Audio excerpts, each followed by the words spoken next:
할렐루야 반갑습니다, 여러분. 계속해서 말씀을 나눠보겠습니다. 같은 말씀으로 여호수아 4장 10절 말씀입니다. 또 여호와께서 여호수아에게 명령하사 백성에게 말하게 하신 일, 곧 모세가 여호수아에게 명령한 일이 다 마치기까지 궤를 맨 제사장들이 요단 가운데 서 있고 백성은 속히 건넜으며.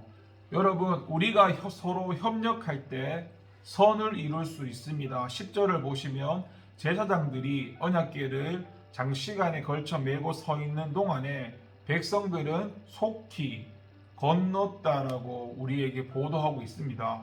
이에 대해 어떤 사람들은 계속해서 불어나는 물을 두려워했기 때문이라고 주장하기도 합니다.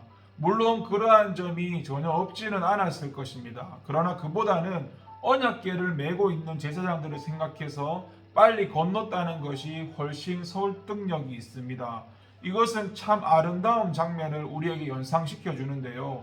제사장들은 지금 힘에 지나도록 언약궤를 메고 버티고 서 있는데 이스라엘 백성들은 요단을 건너며 잡담이나 하고 마치 대형 수족관에 소풍 나온 것처럼 물 구경이나 하면서 천천히 한번 지나가 보십시오. 어느 제사장이 그 일을 계속하고 싶어 하겠습니까? 아무리 신앙 좋은 제사장이라도 낙심하고 포기하고 싶을 것입니다. 그런데 이스라엘 백성들이 누구라도 할 것도 없이 마치 제사장들의 고통이 마치 자기의 고통인 양 부지런히 지나쳐갈 때 제사장들은 고생의 보람이 있었을 것이며 더욱 힘이 솟아났을 것입니다. 교회 안에도 마찬가지입니다. 교회 목회자나 지도자는 한시가 급하고 1분 1초가 아쉬운데 그것을 아는지 모르는지 세워라 내워라 하면서 강 건너 불구경하듯이 성도들이 할 때에 그 마음은 얼마나 상하고 요동치겠습니까? 물론 우리가 때로는 일을 천천히 도모해야 할 때도 있습니다. 그래야 실수도 없고 일을 그르치지 않은 때가 분명히 있는 것입니다. 그러나 한시가 급한 그런 경우도 분명히 있습니다. 예를 들어서 로마 감옥에 늙고 병들어 갇혀있던 바울은 그 믿음의 아들 디모데에게 너는 어서 속히 내게로 오라. 겨울 전에 너는 어서 오라고 거듭거듭 부탁하고 있는데 디모데가 만약 가지 않았다고 가정을 해본다면 그것이 있을 수 있는 일입니까? 그때는 아무리 목회의 일이 급해도 목회의 일을 잠시 다른 사람에게 맡겨두고 빨리 가봐야 하는 것이 도리입니다.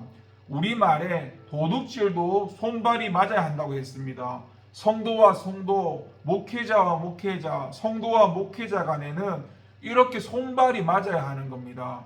마음과 힘을 모아 이 처한 상황에서 하나님의 일에 합력해야 한다는 말입니다.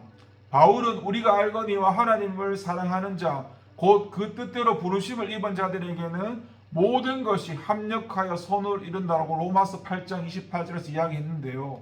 우리는 합력도 하지 않고 일은 되게 하지도 않으면서 하나님만 합력해서 선을 이루어 달라고 하면 되는 것일까요?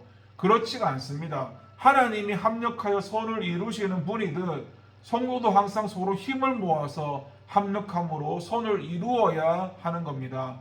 하나님이 합력해서 선을 이루시는데 성도가 그와 반대로 행동하거나 그것을 외면할 수는 없죠. 여러분, 그러니 서로 합력해야 합니다. 전도서 기자는 이야기하기를 한 사람이 패하겠거니와 두 사람이면 능히 당하나니 삼겹줄은 쉽게 끊어지지 않는다라고 이야기했는데요. 내 힘만으로 못하는 그 일도 성도가 힘을 합할 때는 가능할 수 있다는 것입니다. 기도하겠습니다.